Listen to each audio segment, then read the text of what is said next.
Okay, we are live now, so I think it's muted on my side, so that's good. And I see I've got 2 people in there, so hello, how are you? Had a bit of a sound issue right at first, couldn't figure out why I couldn't talk. So I thought I would just, while I am converting of an evening, just basically chat along and see if anybody wants to chat back, go through what I'm doing with streaming, how I'm doing it. At the moment I'm doing villains and lairs for Jeff Stevens games, which I've done a lot of the beginner stuff, so we're actually just going to go through tonight the sorting out of all of the journals, basically. I've done a whole heap of these so far. I decided, talked with Jeff about it and decided to do each villain as their own separate journal, sort of like they're the worst of the worst, get their own FBI 10 most wanted sort of list. And right now I'm just setting them up, adding in links to the actual NPCs, adding in links to any items. If they have a lair, adding those in, dexterity checks, saving throws, anything like that. So I got the Etacap cheese there for this guy, which all of these, well, that one's only got a save on it, so all that sort of fun stuff. And the stuff you see up around the screen there, the Foundry VTT journal command and the table maker, are little things that I actually had ChatGPT make just to make it a little bit faster for me to convert these things, which I will show you in a minute as I get into Grog the Berserker. So we have our PDF here, which I'm just trying to set things up as close to the PDF as is humanly possible, with certain changes. Like if you notice on this page here, we got this page 79 for this guy. Well, we're going to remove that because there is no page 79. What we're going to do instead is highlight that, and we've got a compendium version and a local version of Usog the Sweeper. So I'm just going to drop that down, and that's going to replace him there so that he's just an openable thing. Now, when we convert in world, so local, and then we put that into the compendium. When we're linking into things like this, we have to link from the compendium. Basically, if I don't, then it will break every link when we try and move it. Now I'm going to add, we've got a Berserker Axe as an item, but that's only showing up as local, which I'm looking at items for here. It wasn't from here. I would have thought there was a compendium version of that if it is just a standard.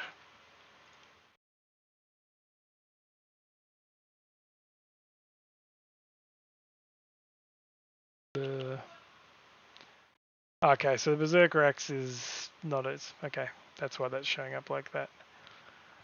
What do you think? That looks like a Berserker Battle Axe to me. So, I'm going to grab the Battle Axe from the main compendium, drop that in there, save that, and away we go. Now, with images, I already have the path open, and he is down here in the Dean Spencer Filler Ogre Axe Copy 2. For now, I'm just going to put him in. Nope, that's just his axe. Oh, well, that's unfortunate. I thought that was him. Which means I need to find...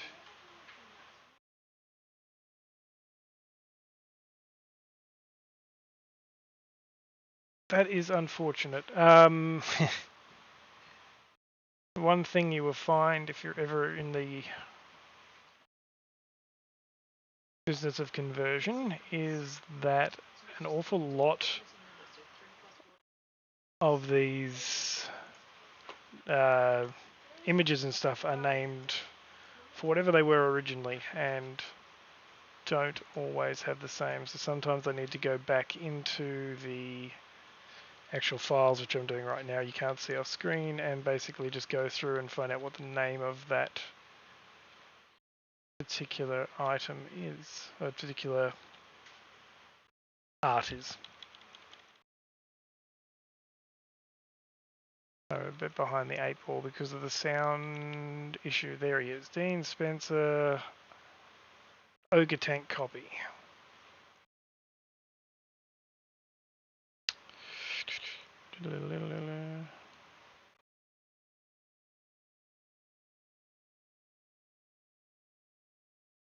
Okay, for now it's going to end up with that little black line around it. We're going to remove that later. Not too worried about that right at the moment. First acts, motors and floors. So basically I'm going through the PDF and just trying to change this to look as close as possible to the original. So I'll notice there's this table here. I'm basically just going to take that. I'm going to open that. I've got it set to tab at the moment, but I think I'll have to use pipe.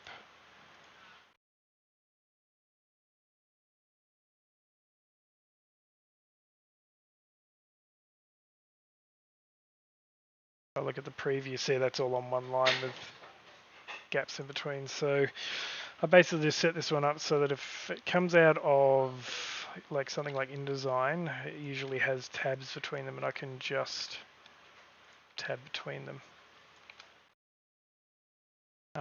And I think we've got lines in between each when I've copied it over, because of course we have. So if I now set it from tab to pipe, generate the table again, we'll get a proper table. Top of the HTML. Basically just go in here, find out where that was. There was a map hidden treasure, Phone Gladiator, Gorog, and there we go. I'm going to remove that, add this in instead, save that, and now we've got our table, which I'm going to link with a table that I already made. Gorog trinket table. I can see that link's in there now. Change that to a heading 3. And that's how it looks in the finished product. And then they can click there, roll their table, and away they go. Special equipment is also heading 3. Ah, look at that. Gorog wields a Berserker Axe Battle Axe. Good guess by me. Look at that. So I will have to open that again. If I find another one, I'm going to link them both.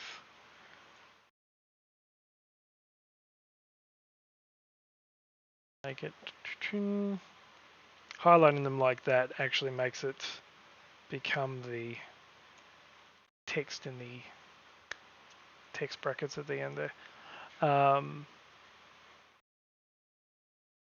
Wears a chain shirt of resistance, bludgeoning damage.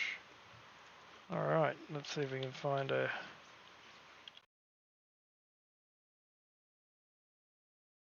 Breastplate, chainmail armor of resistance. Chain shirt of resistance. Oh, there we are. Here, carries a shield +1. Oh, that one was actually highlighting. So they all again we always want the compendium version of it, not the local. And that should be that page all nicely done. So he has some treasure here, to which I will use my little award thing here. 8 in gold, 15 silver, 8 in copper. Generate that. I know it says copy to clipboard, but this actually changes it slightly, and I like the change. So the small red pearl, I'm just going to leave it as it is because I'm not going to add that in. But that changes that into an award which can be split or given to each of the party members. Scoring in your game. Now, a lot of times the bullet points will not copy over properly. They get these little after effects, so I've got to make sure that fix those up. And I realise that while I'm doing this, I'm starting to drone. So I apologise for that. Finally, this here is a style box that I made up for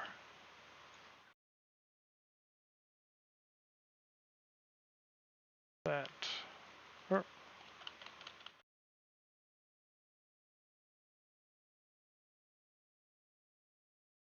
Okay, so I'm going to remove display page title there. I'm going to put the name back there. We're going to change that to a heading 2, and we're going to add Gorog into there. Now looking, because I have forgotten, because it's been a couple of days, I was doing some other work. So I'm going to use BlokkaRoach here to remember where I was putting the little lines. That's right, straight under the name. Just to give it a bit of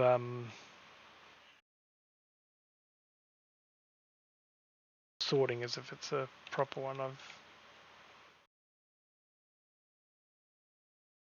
heading 3, going to remove the italic, and he has reactions as well, so heading 3 and remove the italic. 9, and now the funnest part, adding the image in here as well. So that was Dean Spencer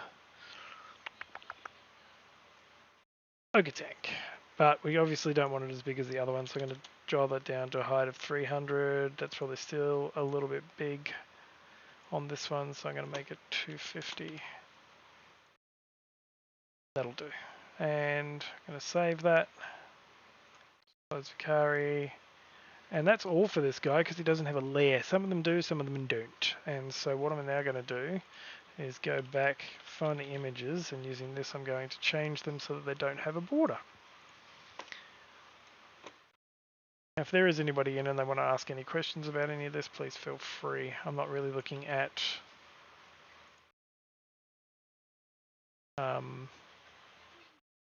Twitch at the moment. I'm kind of focused on this.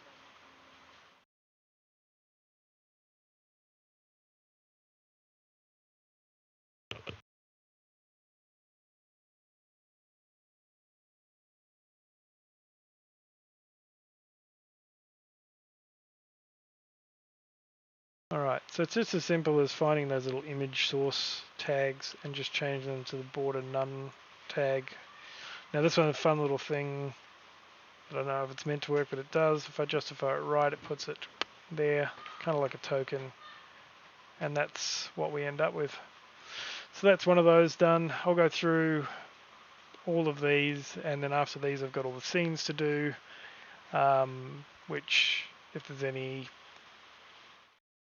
body to put on them, we'll come up to one of the layers at some point and you'll see what I mean. Like I'll do the maps all up. You can't actually see at the moment because I've got them hidden, but I've got a whole lot of maps from different stuff I've done here. I'll add these all to this and then add them all into the compendium, and that will be the end of this job. Oh, wait a minute. We missed something. Of course we did, because I was talking, not paying any attention. So under Gorog in your game, and before the thing, there is an image.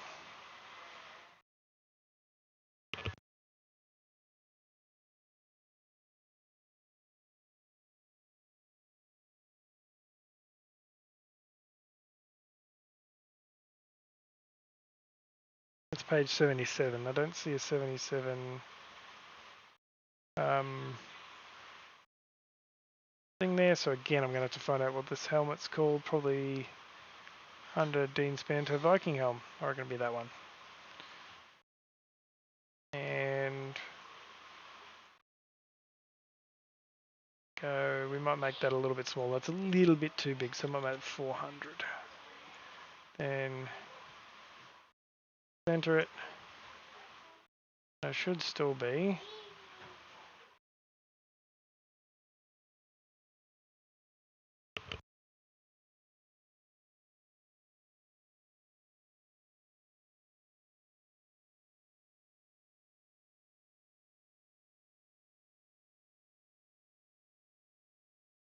And there we go. Nice and easy. So now Usog the sweeper, his brother, and then I did it again.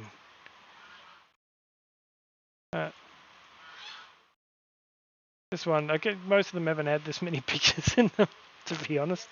So that's kind of throwing me a little bit. But that was that axe that I found first, the page 79 filler ogre axe. I'll make that 400 as well. Alignment center, and since it's down the bottom, that'll be nice and easy to find the tag. Oh, no, don't do that. Save. Close. There we go. Alright, now we're going to do his brother. Again, we're removing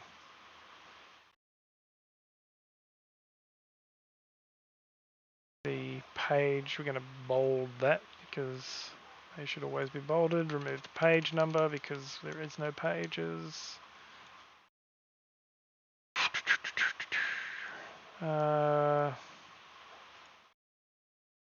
Yosog is researching a more powerful version of the animate dead spell. Okay, ghosts, specters, and others. These Alexanders will be headed with gladiator drawbouts. Well, that's really nice. I don't need to link the axe there though because that's not really important. But I do need to add him into the history. Now, this one I'm going to put on the side like the one I did in the other thing there. So hopefully, Usog. Make that 400 as well. And make that 300 because that's a bit too big. And come back to that later and move it to the side. Remembering that when I do this, like you can still bring them out as full-sized pictures that anybody can see if you share with the players, so it doesn't really affect that if I change the size in here. Equipment, personnel equipment. Going to create roles here.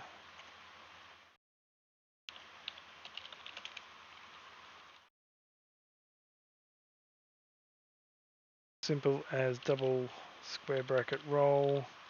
Not Roppel. Roppel doesn't work at all. That's insane. And there again, and remembering these aren't actually bullet points at the moment because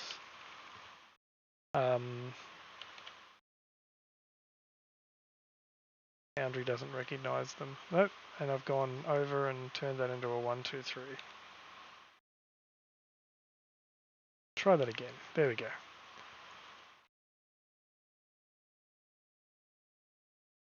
And so in there, I'm gonna go whoop, there. Zombie, remove the S, and if I add the S, that'll. And it's the same with these. If I go ghoul and ghasts and then just add the S into the brackets, it will show up like so. And I've done the roll wrong. What am I doing here?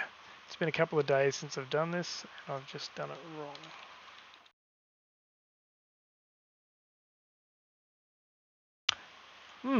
I'm going insane apparently. Dice roll.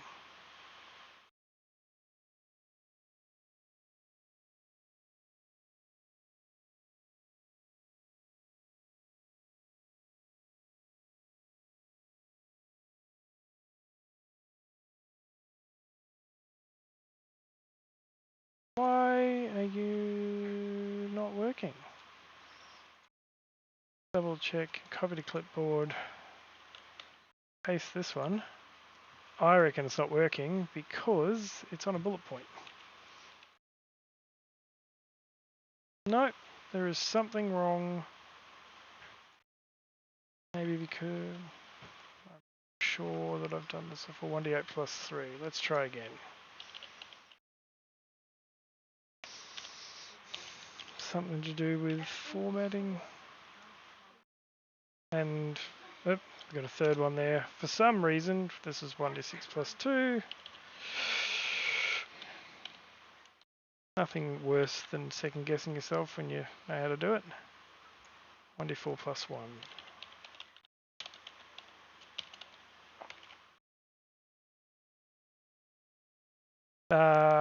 Something to do with that second square bracket then.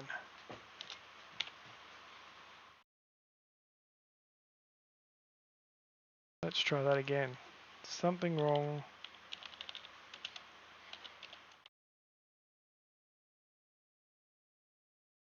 Okay, I couldn't actually begin to tell you what was wrong there, but something happened and it did not work, and now it does. So, yay. So, you can't see this, but you can roll that in the chat that would be, well, there. If you could see it. And, of course, then drag and drop these onto any map that you need to. This guy does have a layer. I don't believe there's too much info here. Treasure.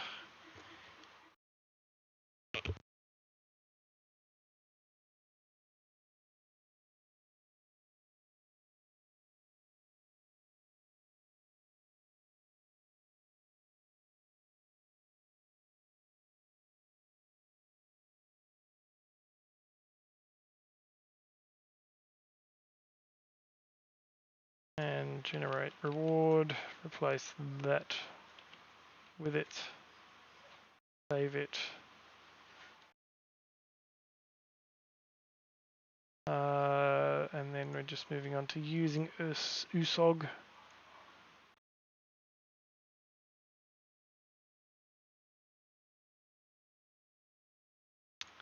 some reason I always do that. I seem to move the mouse slightly to the side when I'm doing stuff. It's an odd bad habit. Probably being old. Alright, hopefully this one just works straight up and I don't have to like delete everything and redo it.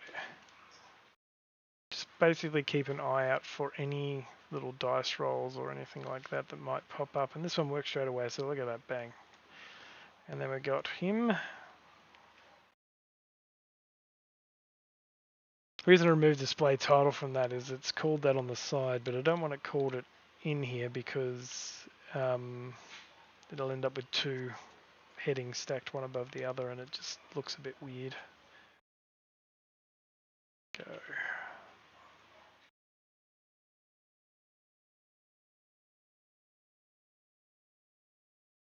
Oh, it's got layer actions.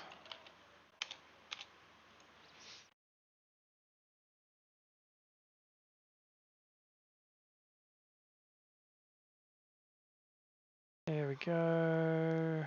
And nope, we've put that onto the line below as well.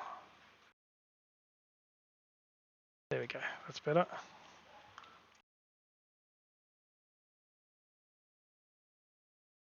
Spellcaster. I know they changed the layout for some of this stuff, and I'm glad that they didn't for this actual module, but I know for 5 in general they changed the layout and that the spells often appear in the actions now, but passes for Foudnry don't really like that very much, so it actually makes my job much harder because then I have to move the spell casting back into the this section.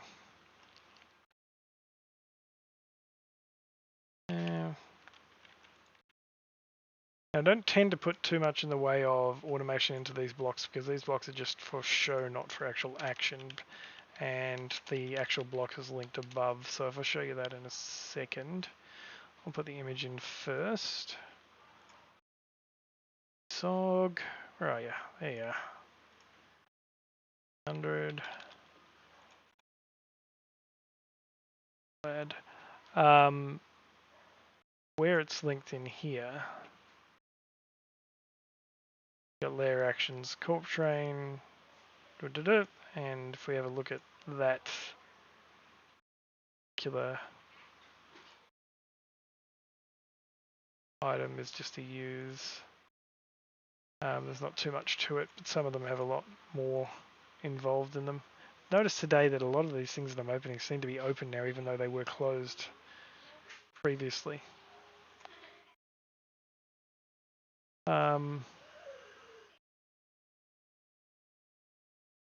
And then we've got his layer. So I'm not removing the images yet because we've got this layer. I need to put the map in and everything, and that's going to have exactly the same issue. Shortcut this.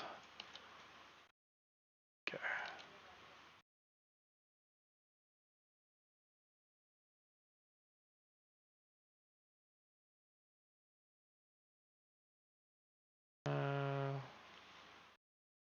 Odd that USOG's layer, that part is there, but okay. Oh, nope, we went to the wrong line.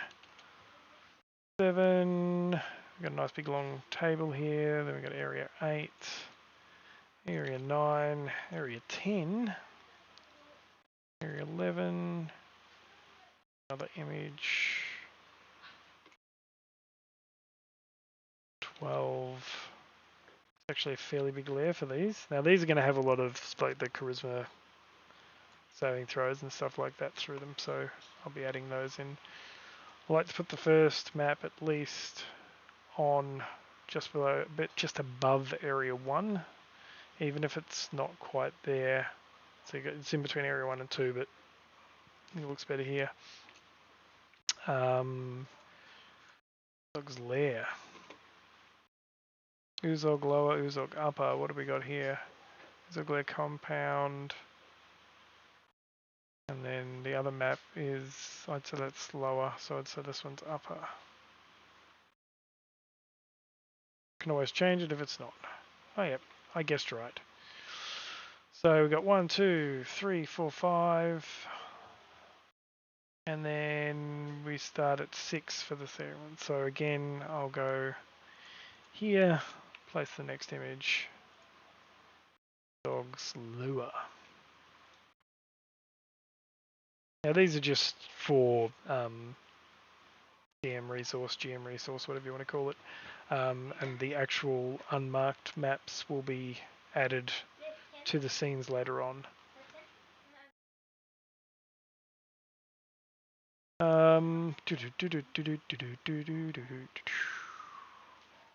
And now we're going through checks and stuff. So what have we got here? Investigation check, DC 20.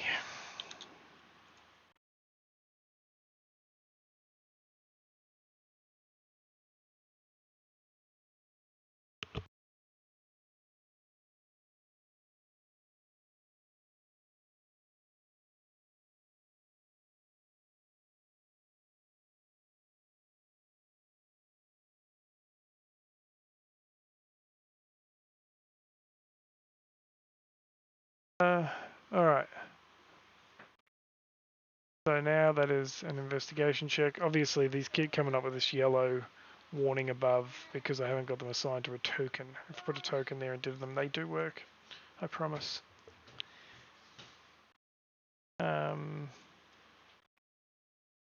So this area 4 mausoleum. Okay, that's just like that. Now I may even miss some of these sometimes. I tend to go down, come back and make sure that I didn't miss anything in terms of that. Oop, we got a little bit further than I wanted. Unfortunately, I could not explain to ChatGPT how to do that and add bold. So it's an athletics strength check, also DC 15, nice and easy.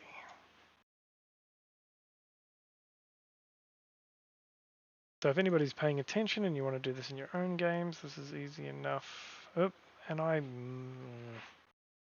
okay, I usually leave the word check in, but I actually must have highlighted it because I'm sidetracked. So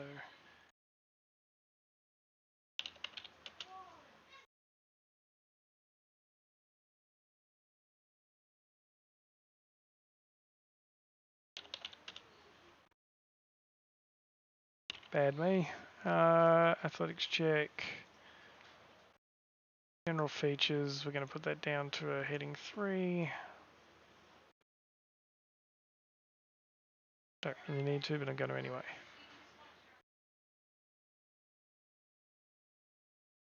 So we've got 2 ogre zombies here, which probably means that I've actually added one into a compendium that I've already worked on. I tend to create a world for a particular publisher and then work on everything within there. And while that works most of the time, every now and then I get this little problem. So the only way, because I don't want to link from a product that isn't actually there. So I'll go down to monsters here, type in ogre zombie. Oop, over Zixby. Yeah, see, here, 2 heads are better than 1, which is another one I did for Jeff, has the ogre zombie in it with a different token. So if I put that in here, it would not actually work.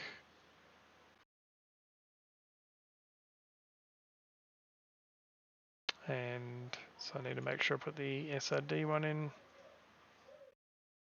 Go down. Ogre zombie. There he is. 2 ghasts. So again, ghast won't get me anything. Ghasts won't get me anything because it won't read the S as part of the monster. On some things that does actually work. Then I think we've got D6 living person. This is actually a table, and then I'm going to link everything in it. So again, I'm going to copy that. Come over to the little table thing here. Remove all of the spaces in between that generate. And then add pipe into each one to create the table. I can't overstate how much faster this is than actually trying to create the table by hand. And again, I've got a preview of it there, so that's nice and easy. So I just got to copy the HTML, which I've done. Find it in here, so it's just above area 8.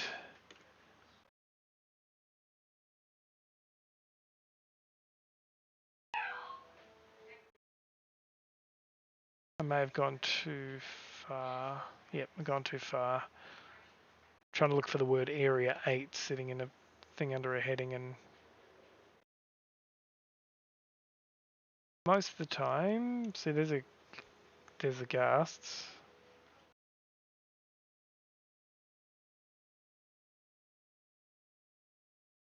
I'm having a complete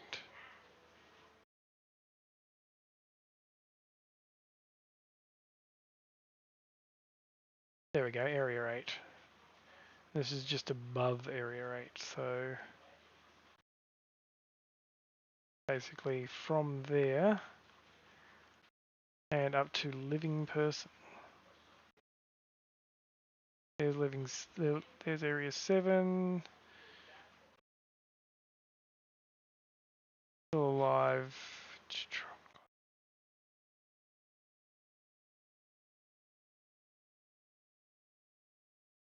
All of that. What? See who? And I even got that right. Now you notice a difference here between the two. If you look in this, it's got this big wide gaps, and then it's got next to nothing. And I've never really understood why the difference, but it is. Again, I will open up the tables here, and I should have a table called Still Alive or something like that. Or Meat Locker, hopefully. There we go, Meat Locker.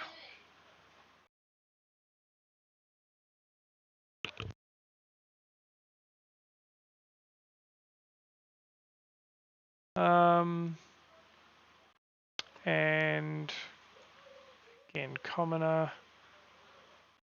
Get the little thing open because I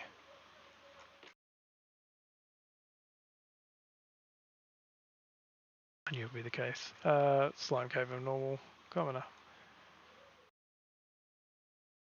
Probably be more than one too. Berber young female goblin. And bold.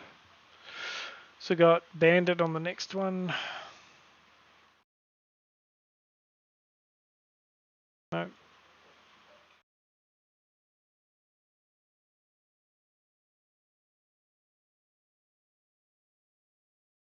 Scuttle handsome human males. A handsome male human zombie? Okay. To each their own, I suppose.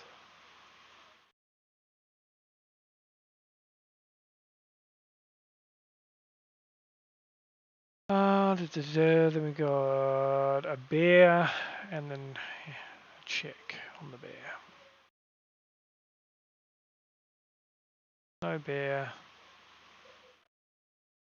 Animal handling check. I'm gonna bold the whole thing just because I know. Find this one. 20. Now a couple of these I did don't have the right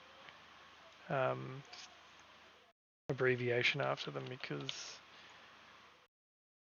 I know them all off the top of my head when I did this, so I like to double check. That one does, so that's nice and easy. And the last one is a commoner again. I had a feeling there would be another commoner in here, which is why I didn't close the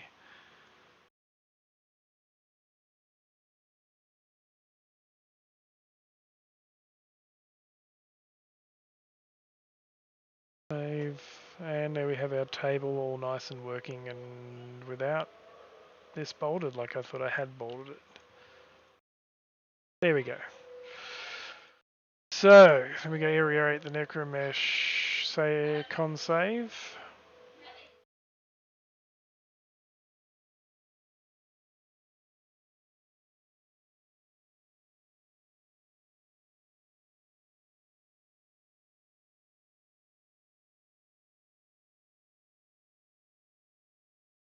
Just trying to remember whether it says, yes, it just says DC 20 Constitution. It doesn't add the saving throw word in.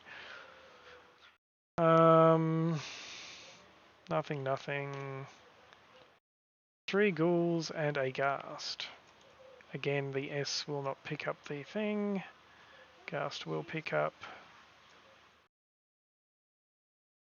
Drag on if I want to, and help from his shadow. Go back. There's lure.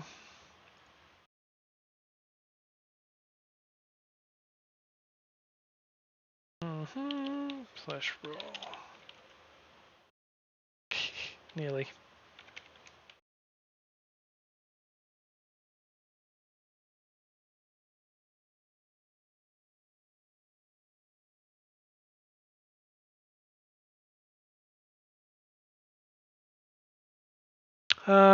Once at least 12 zombies have fallen, so I cannot use this ability again for 1d4 plus 1 days. So again, just... A lot of this may never get used, but I just like to have it there because it makes it look better, basically. So DC 13 Charisma saving throw.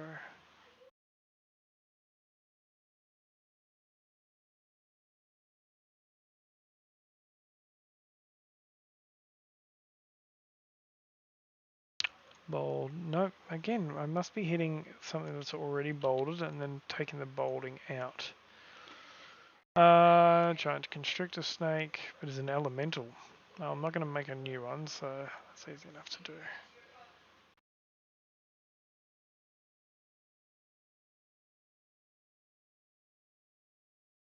Scroll of Speak with the Dead. Alright.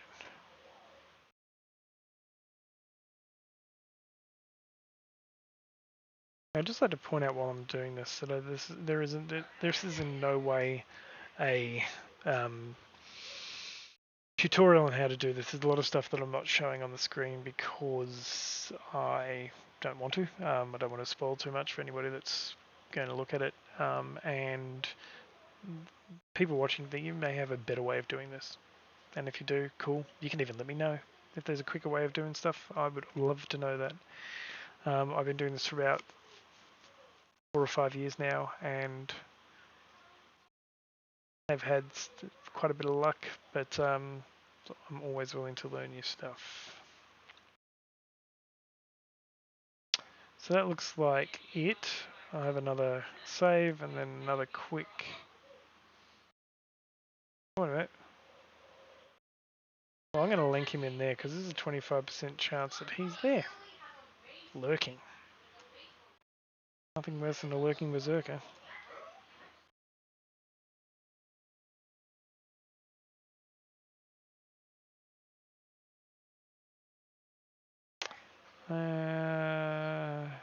If anybody is watching and sees anything I missed, feel free to just go, hey, you missed that.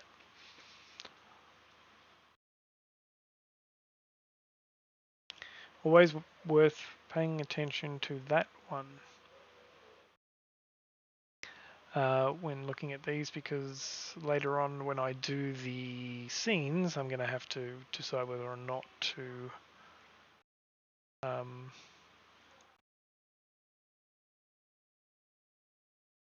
add that in, lighting in.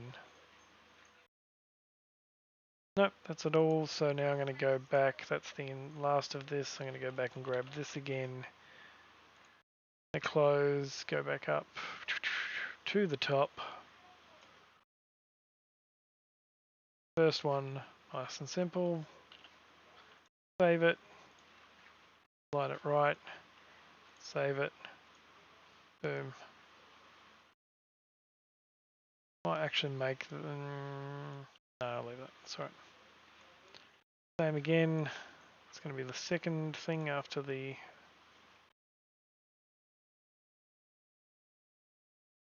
order for the thing. And align it right. Come down and find there. I've been making the layers into a single thing just so it's nice and easy for the GM, and so it doesn't end up with just multiple sections down here. It's all in a single section that you can easily follow. I think easily follow. So, and there's one again.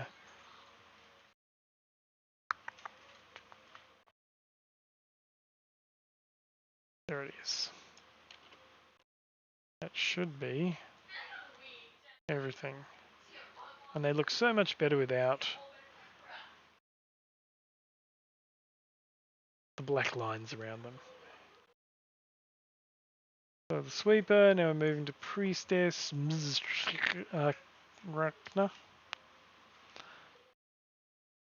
The pronunciation was my forte. And she's a Drider. There we go. This is probably going to continue mostly like this now. Again, nice and simple, add in that. Hopefully this is called Priestess Ms or Ms.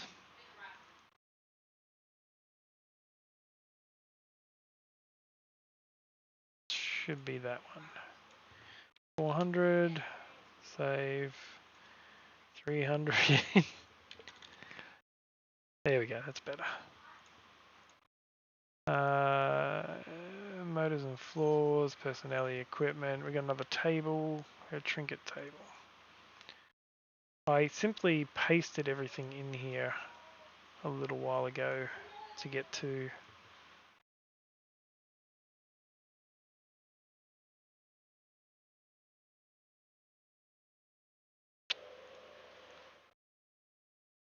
Guarantee that what you're seeing on the screen and the way I've set this up is very different than I have it set up on the actual computer, so on the Mac, and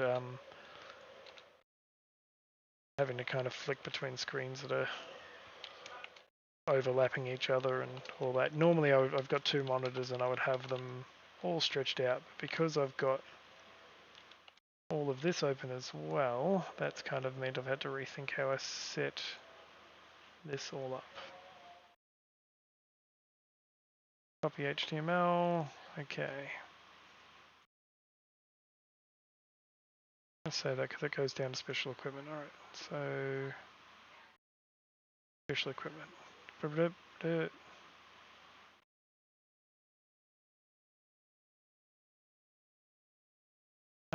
Back over to the compendium where I have the table again. I'm linking this from the actual compendium. I made all the tables in world, transported that all into the actual compendium module, and now that's where I'm linking. So you can see that compendium potbelly cobots go to and then the actual ID for the thing. So we know it won't break. Small platinum statue of Queen of Spiders worth 125 gold says the key. 1d4 vials of poison made from spider venom.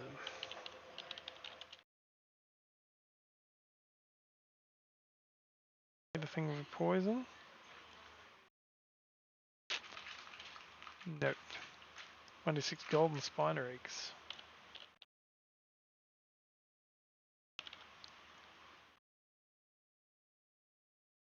Okay, so maps some rules. Spiders with that. So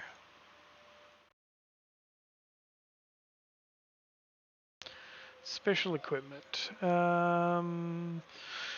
Dagger of Venom. We know that one. But again, I've added one into something else, and so we'll have to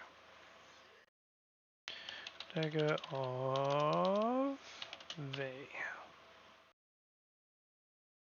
Or there's apparently two versions of that dagger in 5.1. Cloak of the Arachnia. Alright. All of her equipment is added in. Again, treasure. A small pouch containing 35 gold. No, it's lazy. I could write this one out probably about the same speed I could do it, but just, you know, why not? She's a hoard of 1200 gold in one of the chapels. Wow, look at her.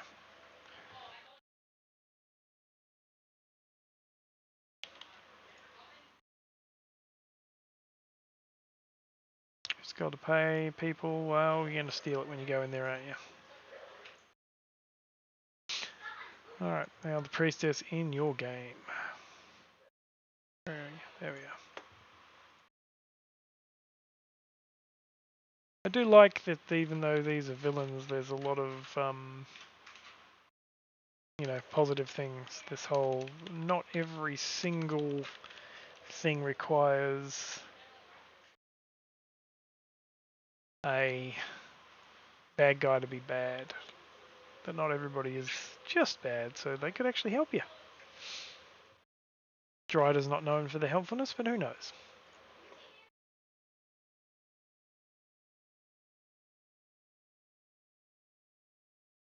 Move that. Actually better check the first page, to be honest. Yeah, see, I've already...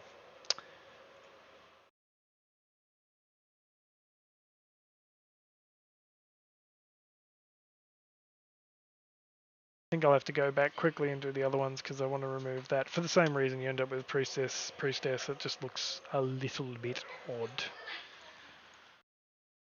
That...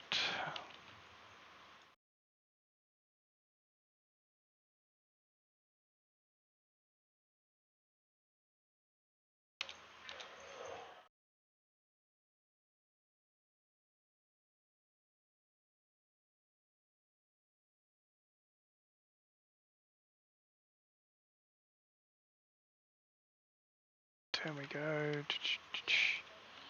Again, this is just for the look of the thing. I just kind of like how adding these in makes it look a little bit more like a real stat block from a book. I mean, I tried to get it to be the same sort of gradiated one, and I'm sure there is a way to do it, and if somebody could tell me at some point how to do that, that would be awesome, but it would probably require me to add things in the folders in the JSON, and I just haven't looked at that yet.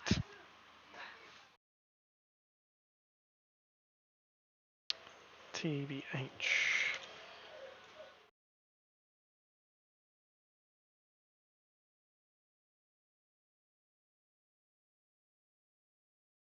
Nope, that's a no layer for this one. So again, we go back, we get the remove border.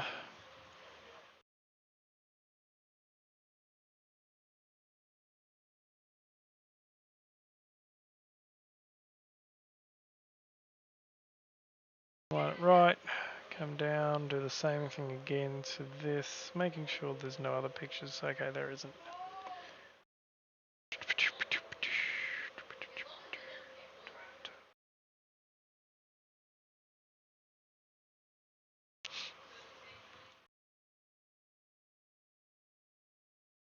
And there we go, another one done. So I'm going to go back, as I said, and have a quick look at, that was her, so 19, yeah, so we got Gorog the Berserker straight under Gorog the Berserker. I like that to show up as the title here under 0, but I don't want it to show up here, so hence removing it. Same with you. Boom. Alright, so that was, now we're under Yora. Yora doesn't have a layer either.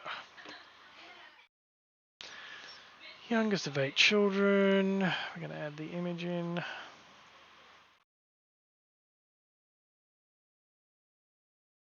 Oop, forgot to resize it.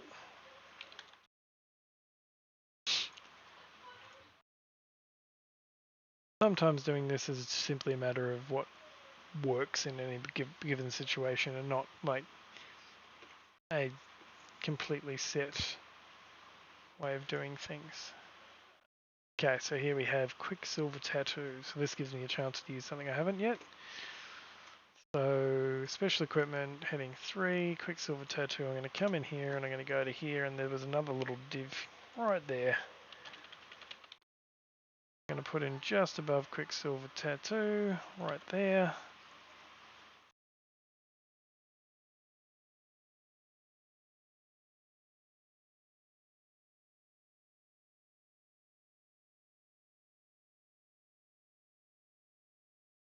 And it'll link that because it's already an item again in the thing. So again, this is just for the look of the thing, which will create. Doop, doop. No image for that, so used one of the Foudnry basic images. I'm sure it looks exactly like this. So while the Teddy gives you +1 attack and damage rolls with unarmed strikes. So I don't believe I've done an action for that.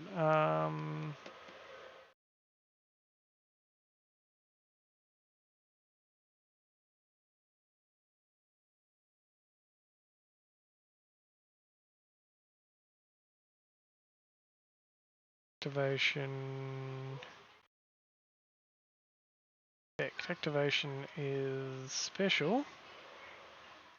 And permanent is the thing, because I must have forgotten to do this while I was doing it. It does happen every now and then. We're going to apply some effects to the Quicksilver Tattoo. I just need to remember how to add back and damage.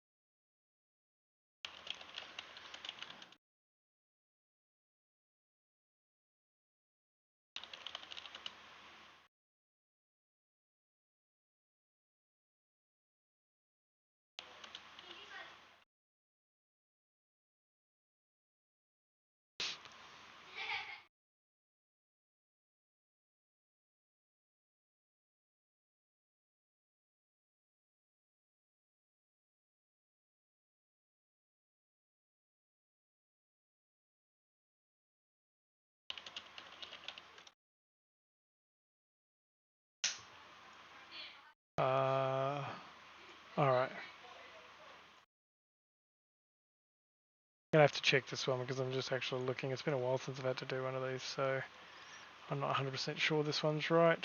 Some things have changed.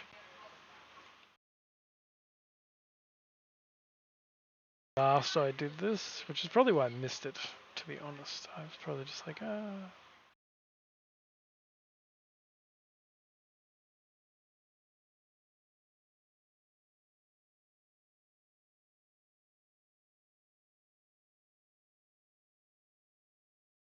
And now I seem to have lost my page that I was on.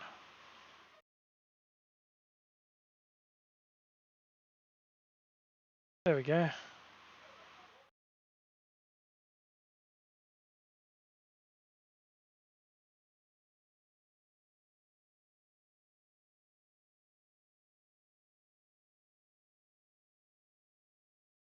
I do, for the purposes of this very thing, have a little character that I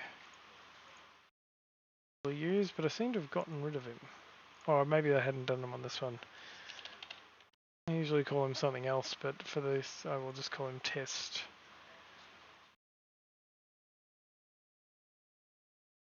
And I will drag Quicksilver Tattoo onto him.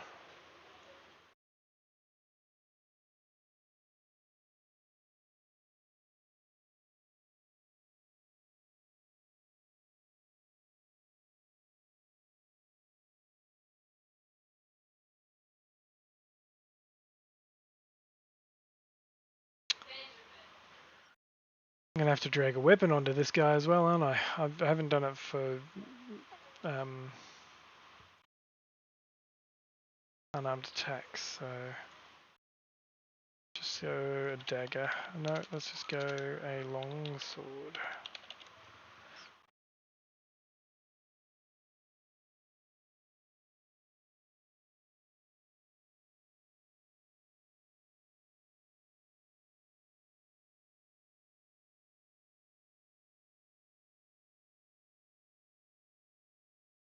I'm going to unattune, and I'm going to do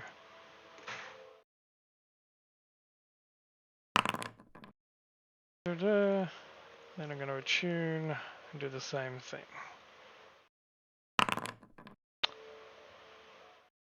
Seems fine.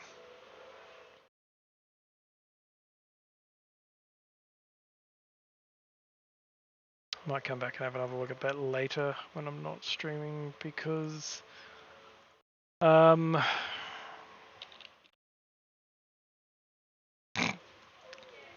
Bug and then Slime Cave of Norwal. So I need this thug. Remembering to continue to talk has always been my problem with these sorts of things.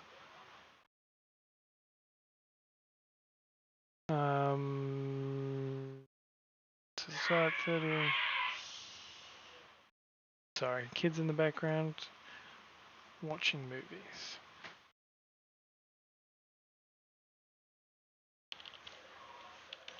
Roll 1d4, and then we need to change the X to that symbol.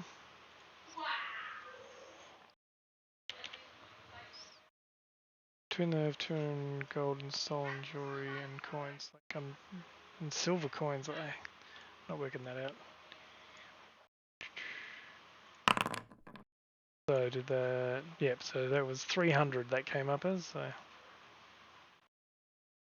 again, bullet points aren't bullet points, even though they look like bullet points, but they don't really look like bullet points.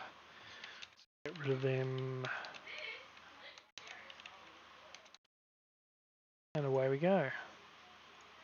Not too much variation in this particular part of it, unfortunately. See, I put her name down there. I don't know why I didn't do the others. And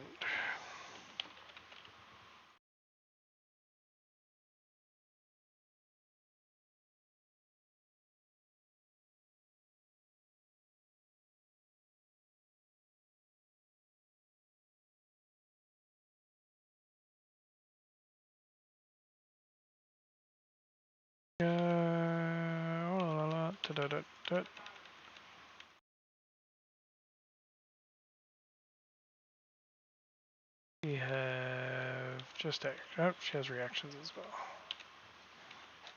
Makes sense, she's a monk, so deflect missiles makes 100% sense, doesn't it?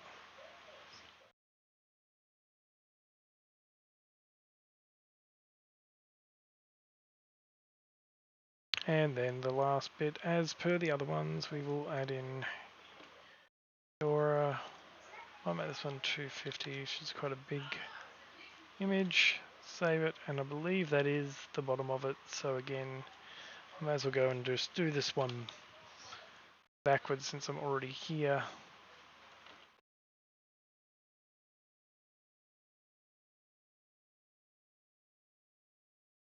And go back up to there and do the same thing. Probably seems redundant to do it twice. I just started doing it when I did the first one and decided to continue doing it as I was going.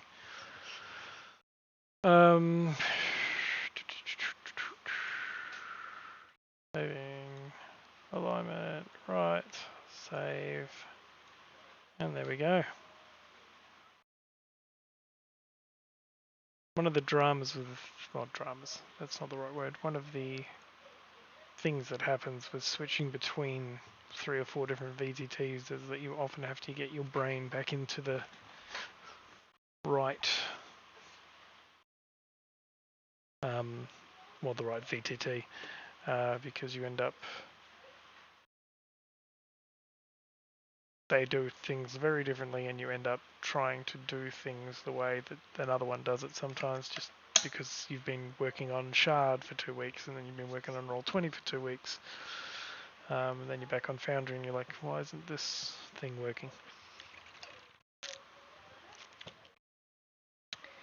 And so you do it wrong. Fantasy Grounds as well, though I don't do as much of those as I used to. I know that's a Dean Spencer one, and by the way, Dean Spencer art, if you have never checked out Dean Spencer stuff and chance to go on Drive Through RPG and have a look at it, really, really well priced, really good art. That I recommend. Draws a color grid with tags. I'm going to assume this guy has a lair. That's the map. That's not even him. There he is. Old Druzza. We go back.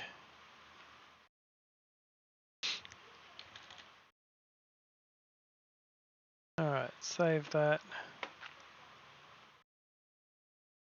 Personnel, special equipment.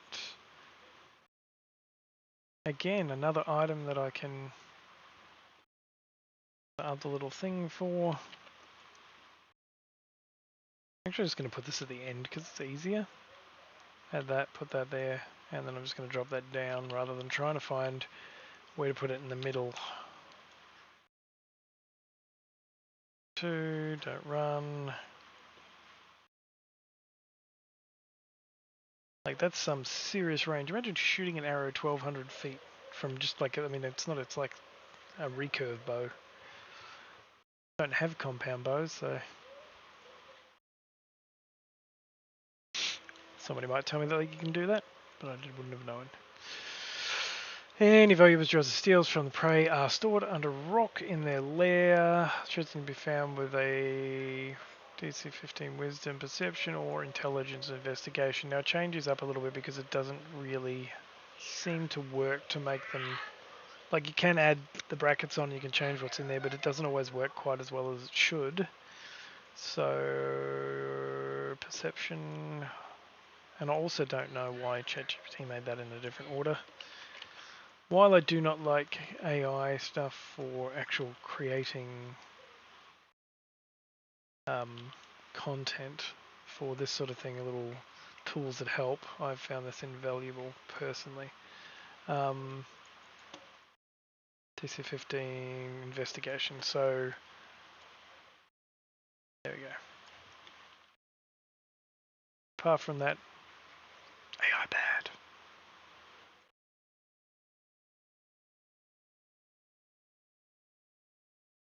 Uh, 153 gold. Okay, so we got an award there of 153 gold.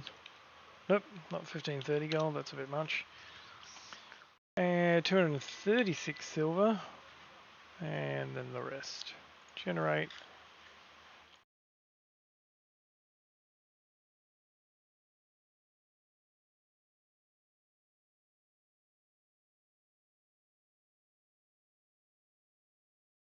Making sure that worked, and said again I did the thing, I must have picked up a part that had already been bolded, because Foundry has a thing that if there's just one space that's bolded and you highlight that when you're bolding these, then it unbolds instead, which is probably fairly standard. Druzza in your game. A quest, a villain, and an opportunity.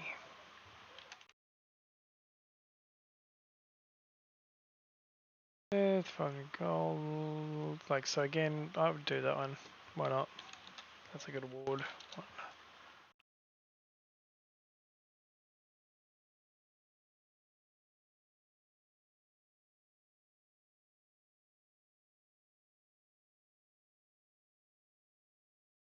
Party unfortunate travel through the road. Nothing. Alright, cool. Draws a stat block. Untick.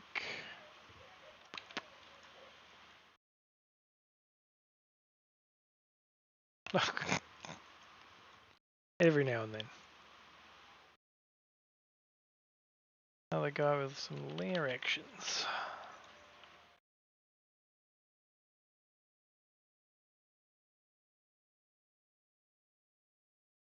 I wonder if you see him, does he become the scene death?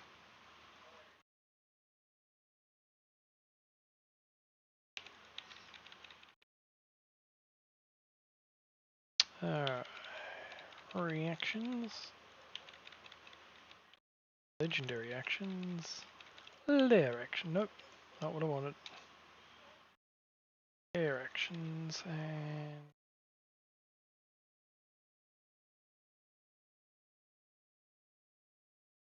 is heading 3.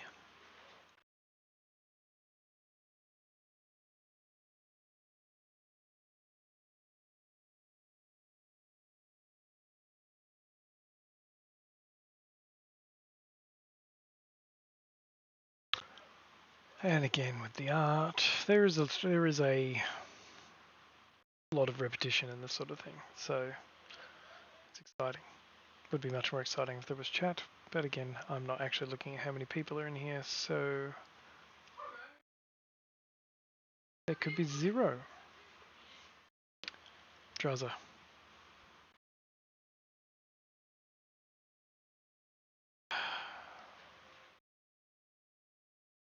Unfortunate, it happens every now and then. Click off the wrong way and it just disappears. 250, enter, that'll do. Save it.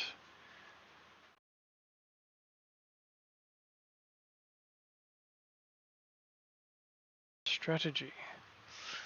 Druzza's Lair.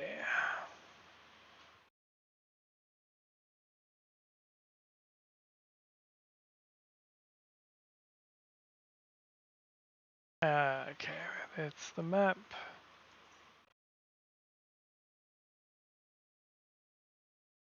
Swamp, the ruins, area 1, area 2, area 3, area 4, area 5, and then 2 tables, nighttime location and daytime location will get those done. They're nice and easy because they're going to be at the end rather than at the start.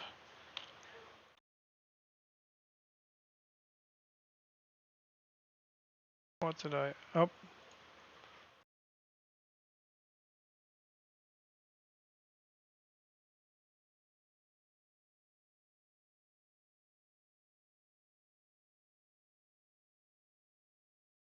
Okay, just making sure. That's just because of the size of it and I hadn't ended up putting it on 2 lines accidentally. So we'll generate the table, double check table, copy the HTML.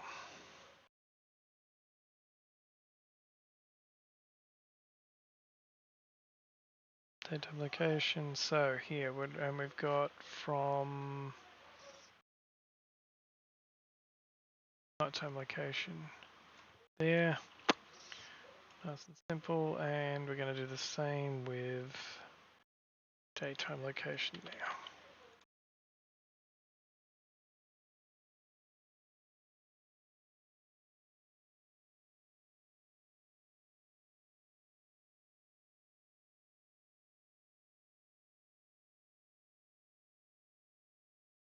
Nice.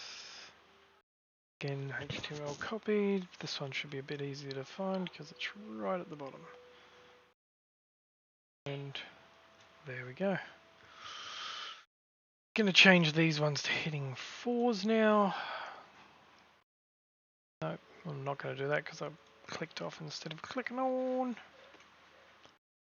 And I'm going to open up my little tables thing and find nighttime location and daytime location. Save that. And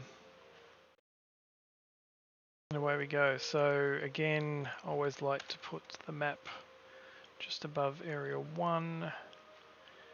Going down to Druzzer, color with grid, just inserting that as it is, nice and easy. And then crocodile. Nope. Is 2d4 plus 2.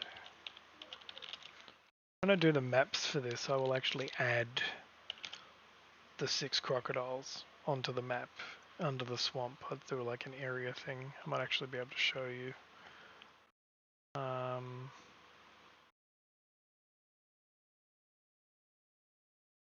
Like on the side here of Slime Cave of Norwal, encounters an order of appearance, and I've like basically just taken each one. These are different versions of the ochre jelly with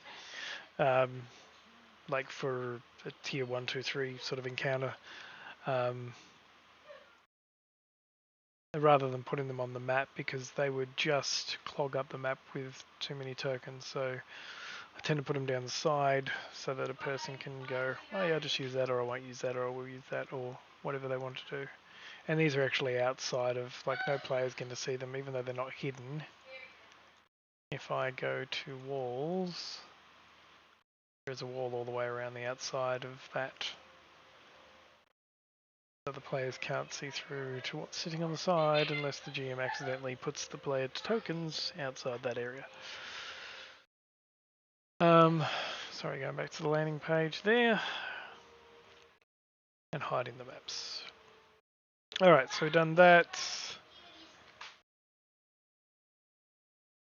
And we're just doing all these checks. We're at athletics check.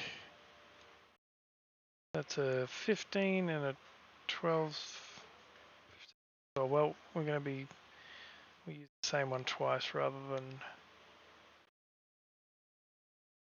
this time doing that, because all I need to do is go like this, change to 1 to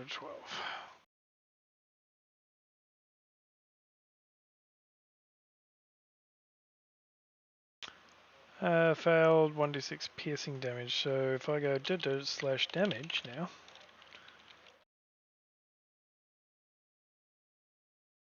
yeah, it's been a while, so let's make sure that I got that right. 1d6 piercing damage, yep, that's the correct.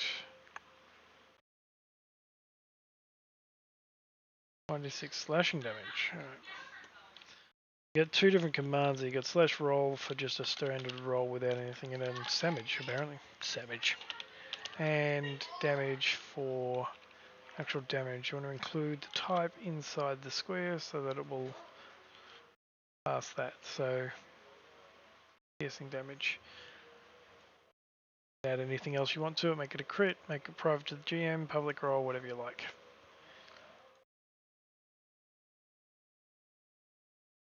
All those entrance. You'll see treasure above. Oh, that was the treasure above. Investigation check of 14.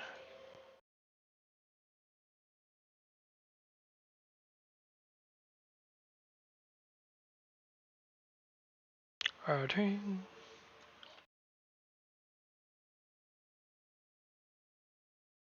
Again, see, I hit bold there, but I must have actually unbolded something instead. And a DC 11 athletics check.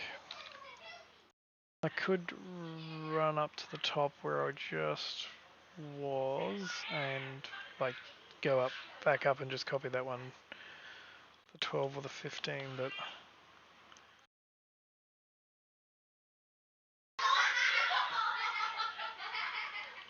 kids hitting there. Chest contains a scroll of fireball. Not going to be a scroll of fireball, so I'll just give that fireball. 2 potions of healing. Now it's not going to get that because of the S. So again, I'll just add that S, but this one goes there.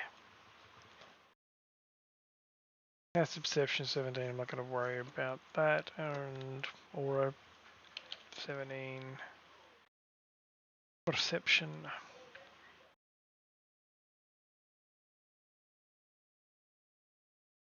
Oop, what did I do then? I don't know what I did, but I did do it.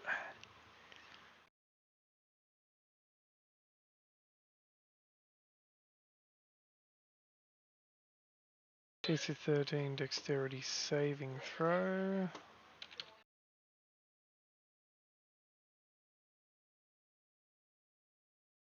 I was typing these in a while ago, rather just manually typing it in, but I just found that the amount of time it took was just a lot longer. And again, damage slash damage. Like I won't automate the damage in the rolls generally because it takes no time to type, but trying to remember all of the different abbreviations and stuff was. And the problem I've got here is sometimes I misspell damage. On save.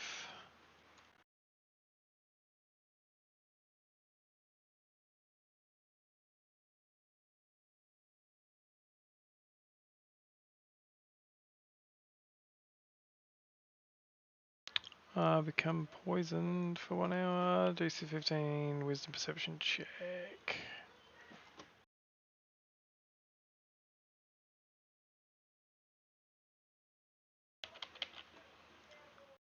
If anybody does make a comment and I miss it, I'm really kind of just focused on this, so it will be easy for me to do so.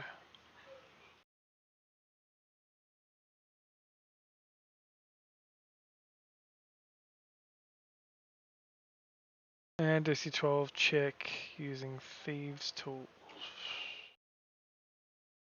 Lot of hand. See, I think this might be the one that's.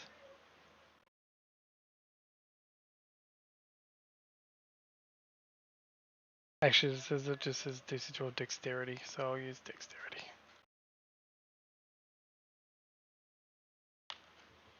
And I can add there.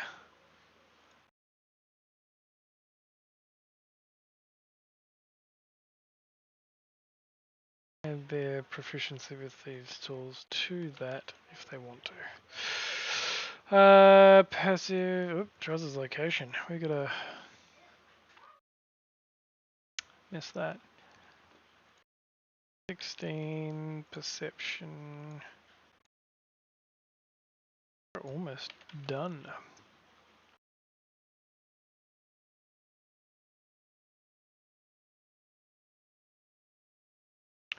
And that's the tables. Cooking human flesh. Back in 3d4 slash roll. Minutes, we're back in 1d4 hours. Oop.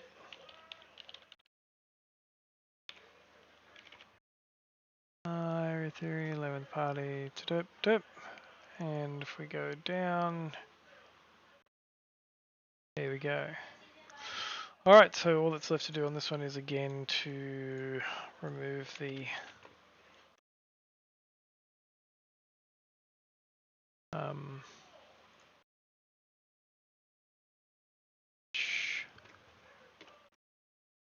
borders from the images. I know I've just gone past it. Every now and then I'm just like really good on exactly where it is, and I just like see it straight away, and every now and then I just go straight on past it.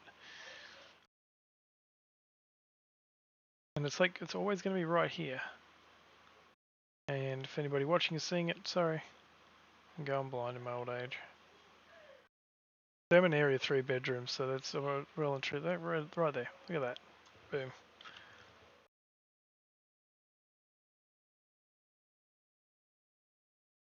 Nice.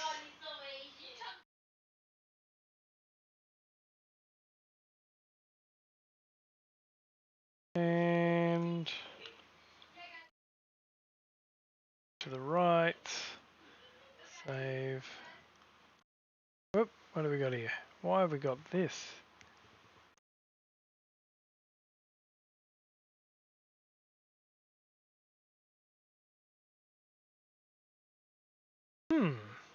That's interesting. I wonder if that's fixable by just moving him to here.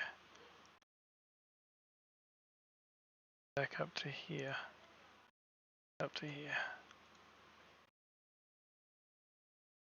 No, see, okay, so what we're going to do with him is just move him to the bottom of the line. And then I'll move him there. It gets him a little bit of out of thing, but it removes that problem. Same again.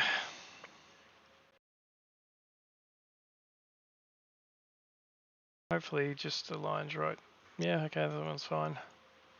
Computers, always fun. And that's 22 drills are done. Headmaster. It's deadly. I think the headmaster's... Yeah, he's a very short one. That much to him.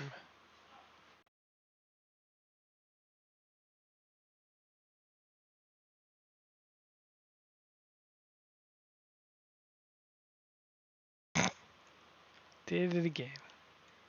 Gotta remind myself to do these things. So the headmaster's picture is straight after the thing, but I'm putting them all after the history and stuff like that. So I will put that at the bottom here. Again, this is another Dean Spencer art. Don't know whether this guy's called the headmaster or headmaster or...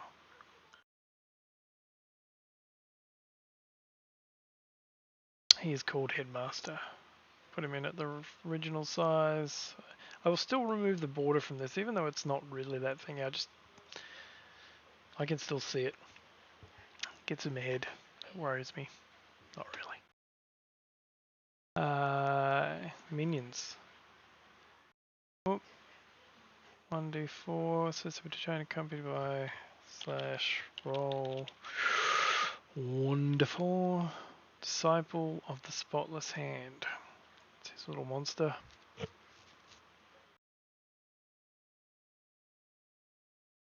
Bandit.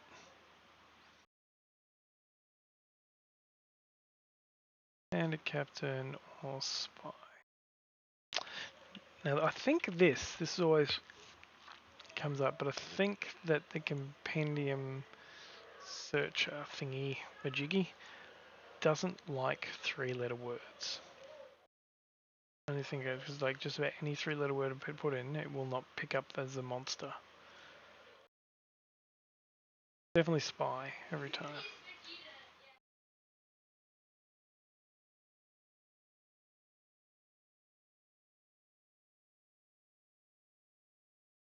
Now you notice where there's scrolls that I'm only putting the spell name in because there isn't created scrolls for all of the spells because that would be a lot of items.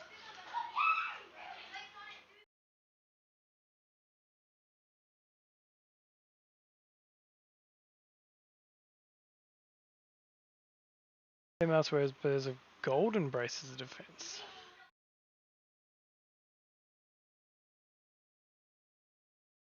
As opposed to white gilded hood. There we go. Treasure in addition, among them is a manual of bodily health. Everyone wants one of those for their character.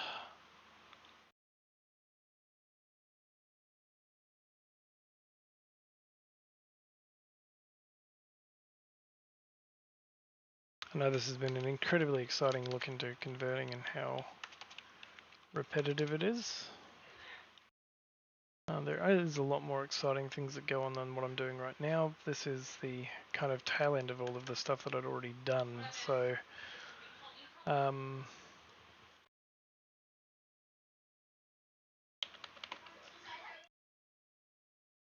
I've given you the boring stuff first. I don't know what I'm doing there.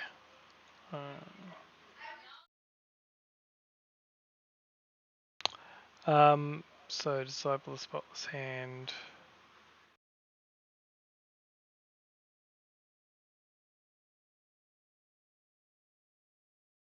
There's actually the Headmaster's block here as well. Now I'm not going to put his token in there because that thing was huge.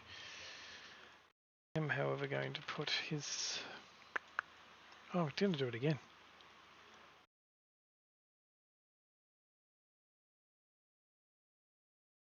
There.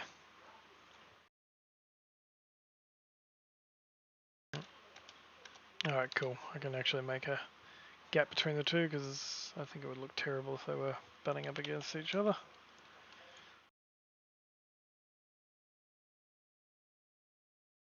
Double spot sand, Headmaster. It's 2, 2.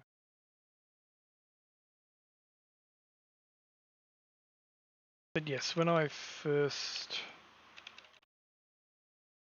start, there is a whole process of generally creating the art, or creating the art in the right format, especially for Foudnry. Foudnry uses WebP, and most publishers do not use WebP because it's not really something you would use in a PDF or a book in general. So I usually have to convert those to the right format. For some, like Fantasy Grounds, I have to actually change the size of the art.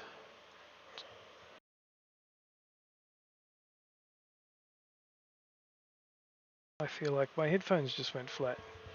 Let me double check because I just turned off. No, battery 50%. They just didn't think I was using them because I don't know why. Showing up as the mic working, so randomly wanted to turn off. Double hand, Headmaster, done. Just say Headmaster at the top of it. No, does not. Cool. And that's him. He was nice and quick. If only they were all that quick. This guy has a lair. The next guy. Brock. I probably did not get that right. And I apologise to Cat Evans if they ever happen to see this, that I mispronounced their villain's name.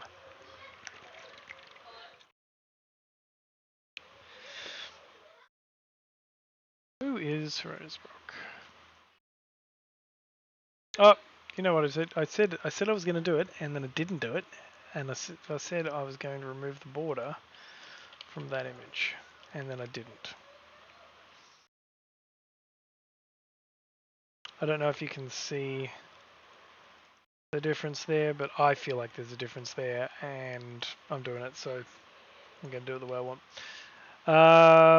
Okay, so is Hiromia's privacy of GH? Oh, yes, oh, look at that. I reckon 400. Nope, 350. Just like to do it in 50s. It's nice and simple. Motors and floors, personalities, equipment. Heading for special equipment. He carries on is the best of everything, as well as clothing made of him. And Brock wears a set of jeweled rings on each hand, a hidden hedge, poison streaming down into his claws. That's just mean. already factored into his damage. So there's nothing really there. He's got a lair and he's got some treasure. And we go again to this. We go, he has 32 gold, 18 silver, 63 copper.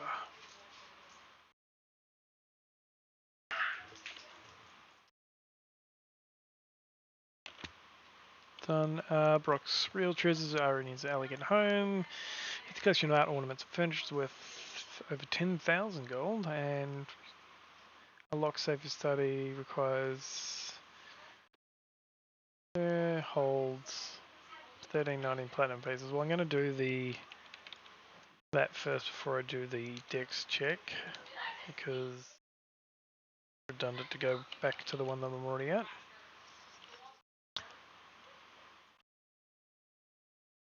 And then I'm going to go and do the dex check. 25.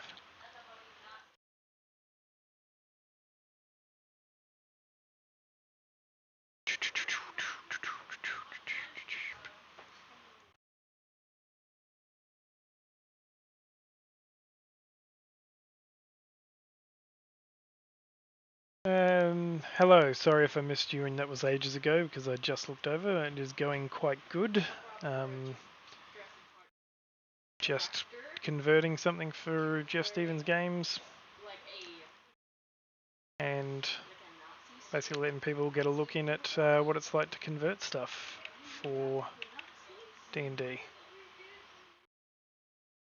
I am very focused at the moment. Which is probably why I can hear myself just keep going all monotone. And I'm going to try and not do that.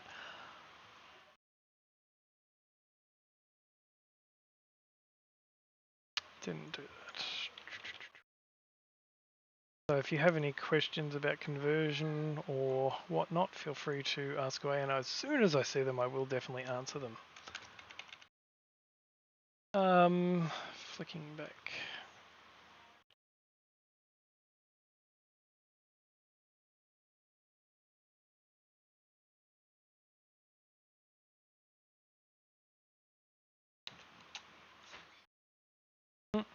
Nope, we're on the wrong thing there.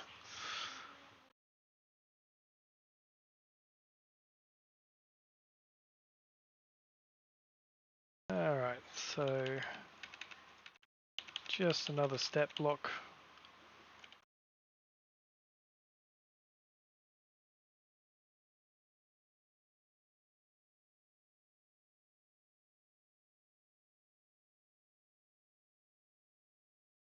Bang, 3, control I. I have no idea what's going on, lol, I just used the book. Fair enough. Well, I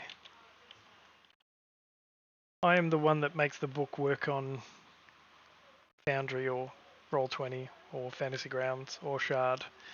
And so basically what I'm doing is I'm taking that book and making it work in there. So if you were ever using Foundry, you could use this just like you use the book. And that's so you can do that and not have to worry about all this bit of it.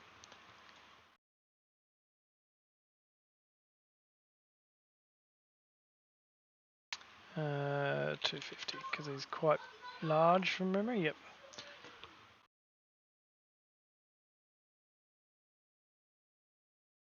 Alright. So this is Potbelly Kobold's Guide to Villains and Lairs. So there are 34 villains in the book. And I am creating...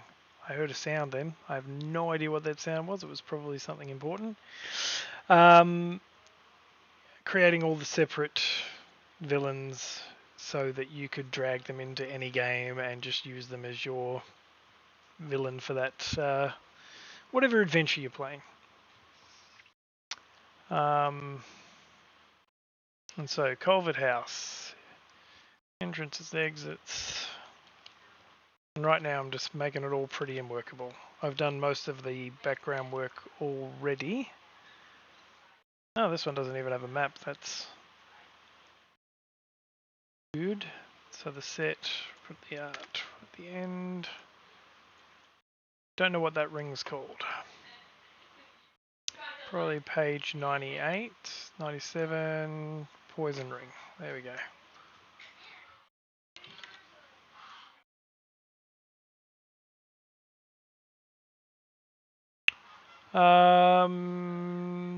This one's actually really simple. There's no real treasure. I'm going to remove the page number because there are no pages in a VTT. Not the same way anyway.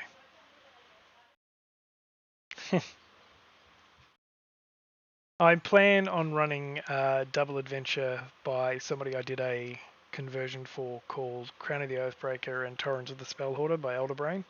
I converted them for most of the platforms, and I'm planning in the next few weeks to start a once a week session on a Monday, but Eastern Standard Time for America. But rather than just do the one stream, I thought, oh well, I'm doing this anyway at this time of day, so I may as well just be here doing this, talking nonsense, and people can watch if this seems like something they want to watch. And I talked to a number of the publishers, and 4 of them so far have said they don't mind me actually doing this with their work. So I'll be doing different publishers on different VTTs at different times, and I'm working on them. And yeah, I'll just see how it goes. Just it at least gets me streaming 3 other times a week that aren't just doing the one-day game and then nothing for a week. And I'm already using the time to do this, so why not? So that's all that. Now I need to come back and remove all of the borders from the images. Nope, that's the wrong one. This one. Foudnry is the most, I suppose, knowledge intensive when it comes to things like HTML and stuff like that.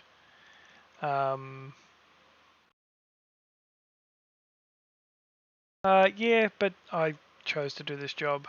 I started doing this 4 or 5 years ago. I can't even remember now. But for a little group called Grim Press, well, they're not that little. That's not true. Who did Fantasy Grounds conversions for Dungeon Masters Guild, and kind of fell in love with the work straight away because it is quite fun, and I like D&D. I've played D&D since I was like 12 years old. And I chose from there to kind of go branch out and learn Roll20, and then I wanted to learn Foudnry, and then I found Shard, and I wanted to learn that, and I tried a couple others. I tried Alchemy and a couple of other stuff ones that came along, but these 4 are the ones I've stuck with doing, and I probably have half a dozen publishers at the moment that I do work for at different times. So much so that my wife has started helping with some of the work now, which is good. And I work from home, so what's not to like about that? So that's this guy all done. Again, don't know if any of that's making any sense, but this is basically just the prettying up of the information that's already there, and then the final stage after this is to add in all of the maps, which I think it'd come in after, but I had shown a map from a different one I'd done, and how I do that in terms of placing NPCs via room, because there's different tiers for these ones. They've got different, depending on what level your player characters are going in. So I've added all of those in there, and then the maps. That door is locked. Have the secret doors there. Couldn't get rid of the S, so I put a secret door on either side so nobody can actually see past that. And yeah, I'll add that in for this after I've done this part, which I still have 10 to go. 1, 2, 3, 4, 5, 6, 7, 8, 9, 10. 10 more of these to go. So I probably won't finish this tonight because I'm going to finish up in about 15 minutes. So I'll probably finish these tomorrow night. And I won't stream tomorrow night because that's Friday night. and Saturday night I got a game, and then Sunday I won't stream either. And in the next few weeks it'll be Monday morning for me, but Sunday night US time to do the campaign that I'm going to be running.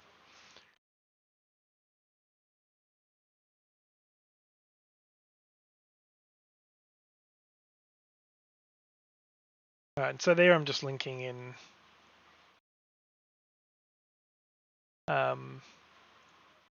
the NPCs so that the GM can just find out what they're doing from that point. Some of these, like the Griffin, obviously is an SRD NPC, so I'm linking that from the SRD for Foundry. Some other stuff is the ones that I've made for this, which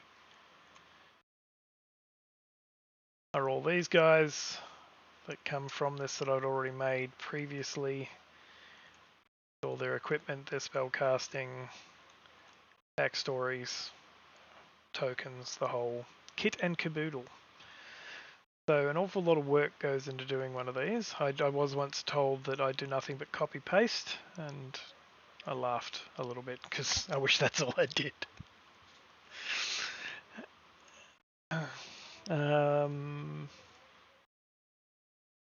Alright, so Warhammer of Taming. I'm going to go down to this. What am I doing? I've actually skipped a thing here because I'm actually caught up in talking now.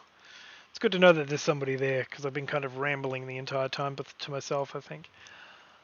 Alright.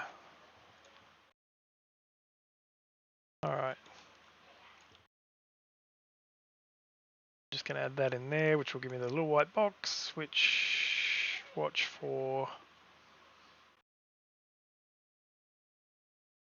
grenades. What am I looking at? I missed something. Okay, for some reason there's a heading missing, just there. Not really sure. Okay. Watch for falling rocks.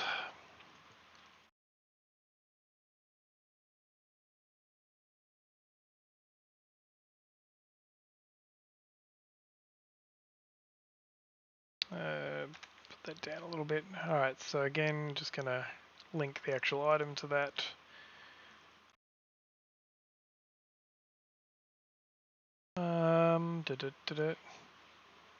Saying earlier that sometimes if I've already put an NPC into a compendium, then sometimes I got two versions of it. So Slime Cave of Norwal was the map I showed you just before, which has a thug in it. And I've got a link from a compendium, otherwise it does all sorts of horrible breaky things.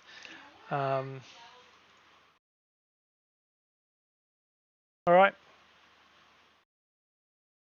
Sounds good. Thank you for coming in.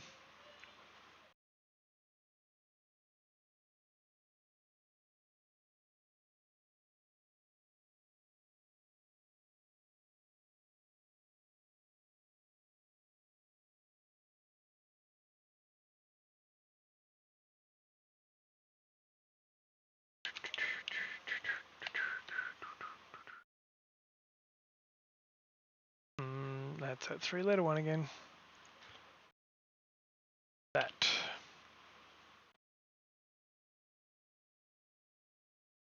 Does seem that it is true that a three-letter monster will not be picked up by the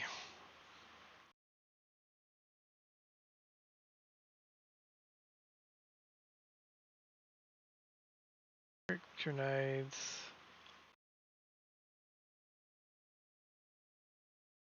D12 dex throw.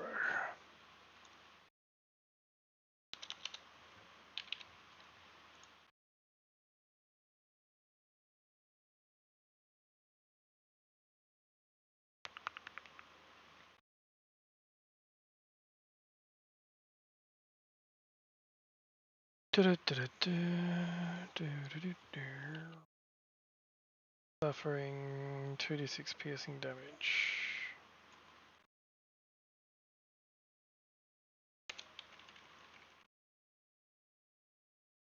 And 76 fire, 2d6 fire damage.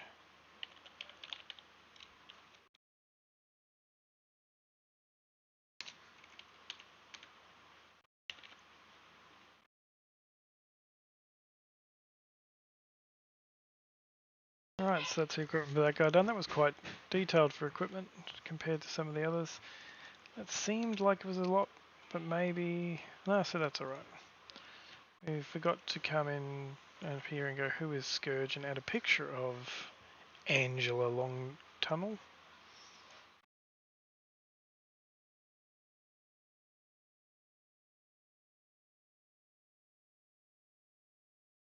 Scourge. Alright, so I'm going to 350 because I think it's going to be quite a big one. Is that right? Alright, so that's a different photo of the same person, so let's go back down to Scourge.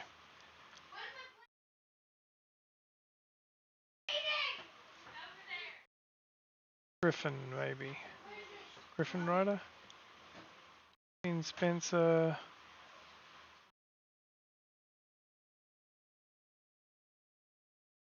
Dwarven Griffin Rider.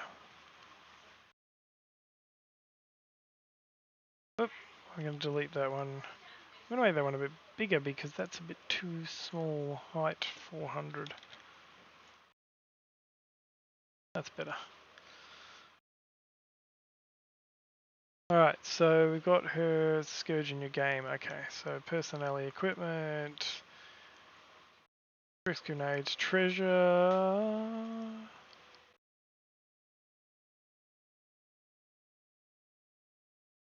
3d4 silver piece and 2d12.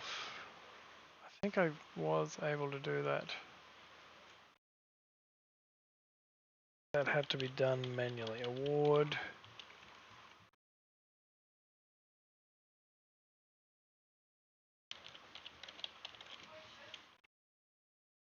I think it does work as a dice roll.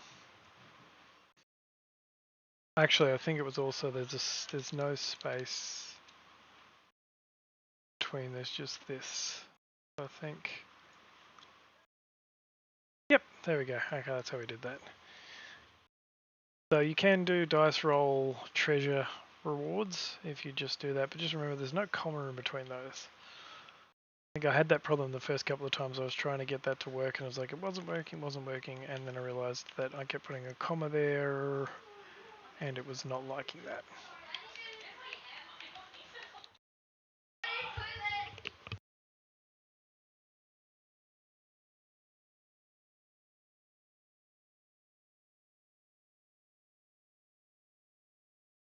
Alright, and there she is, the Scourge of Brightcliff. I forgot to add a photo into the last one. Again, that's it, but we'll do this first since I'm already doing it. I'm not going to go back out and then back in to do that. And this is probably going to be my last one, and I'll probably close off after this. That done for the day.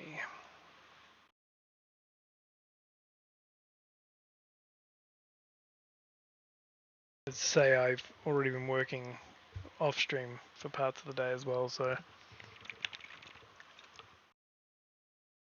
not something I just do 2 hours a day. What I might do is actually add that picture in here as hers. That's probably better. Scourge. Do it at 350. Oh, nope, do it at 250. There we go.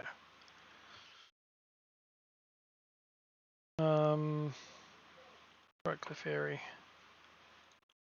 Light Clefairy.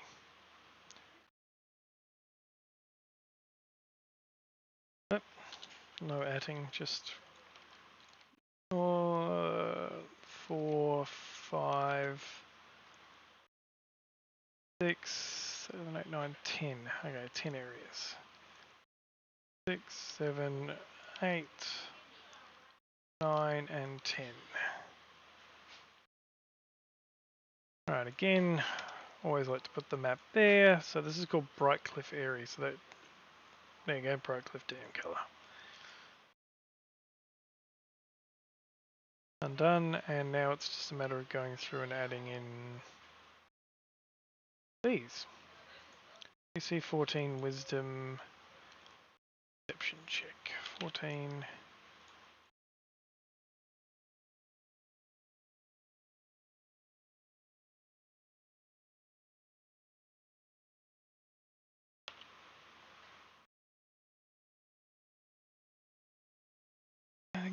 Oh, we got a pouch contains 12 silver pieces and 17 gold pieces. Sword.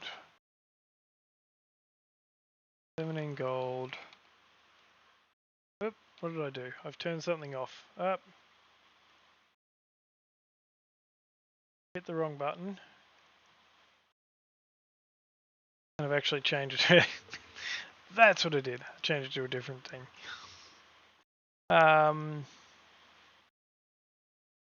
'Sorry about that. 17 gold pieces, 12 silver pieces. Generate.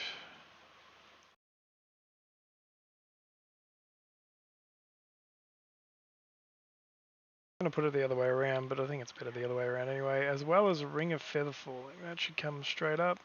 Dropped in. Then we've got an 18 perception.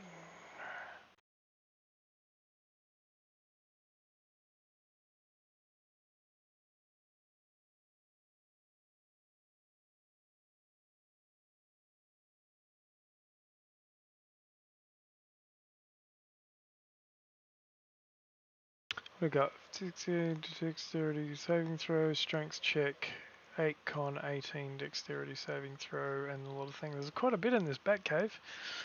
So we're going to do dex of 15 first. Nope, dex up here.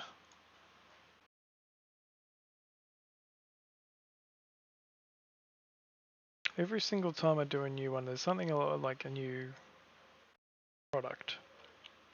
Something I'll change in the way I do, or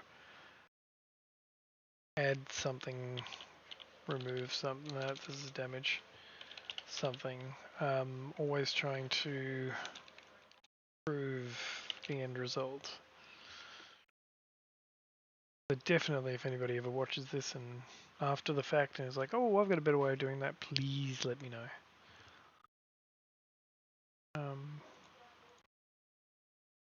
Nicely.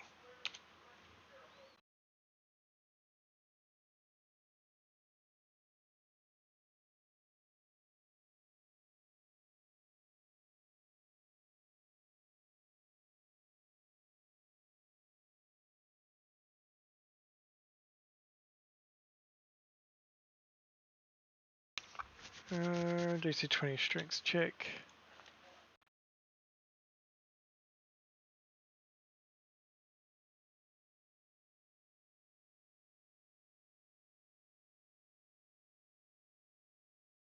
Bats, several dozen bats again.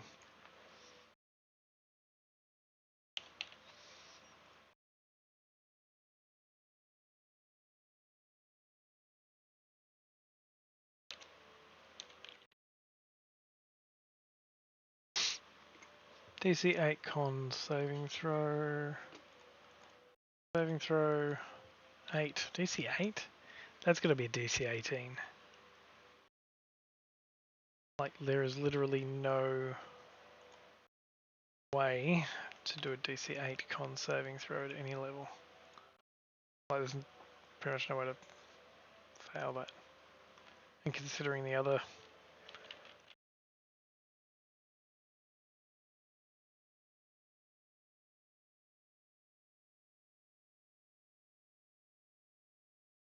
I will double check that with Jeff, but for now I'm going to set that to 18 just because I don't see it being an 8 as no fail that save. Very few would ever fail that save. Dexterity saving throw, nice and easy.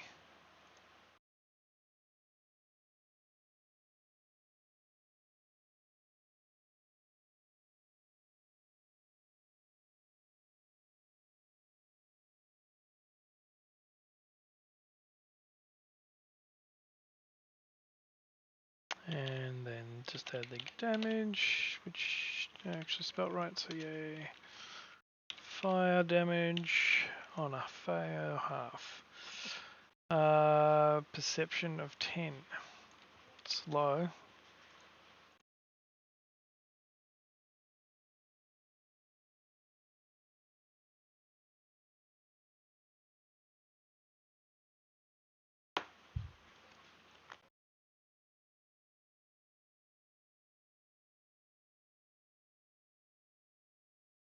or investigation.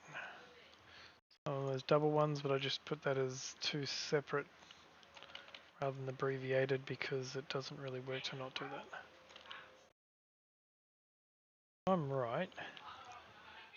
K is not bold. Very tiny thing, but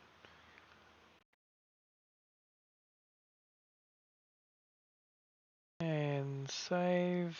Let's have a look down. Looks like everything is done. We got the Ring of Feather Falling, we got the awards, we got the saving throws. Nope, we missed one. Number 8, common area. That's why we check. DC Wisdom 10, Perception 10 to spot.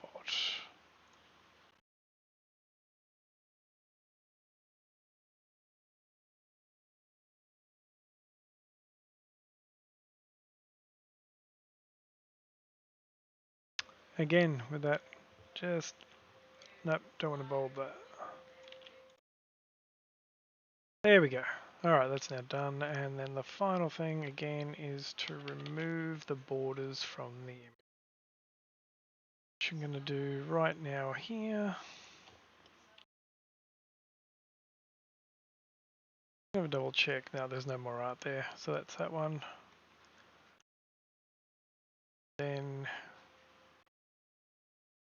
Scourge.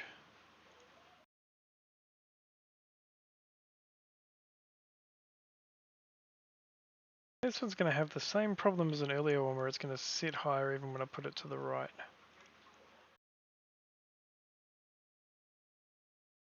No, okay, that one didn't. Final one, and the final for tonight is going to be this one. And then a line to the right.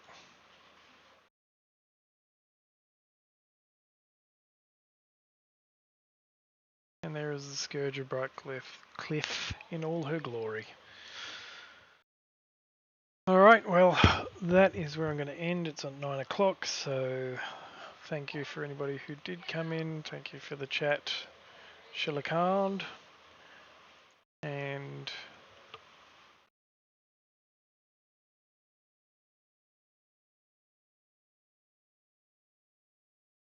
let's see. Oh, we're not finding the... There we go.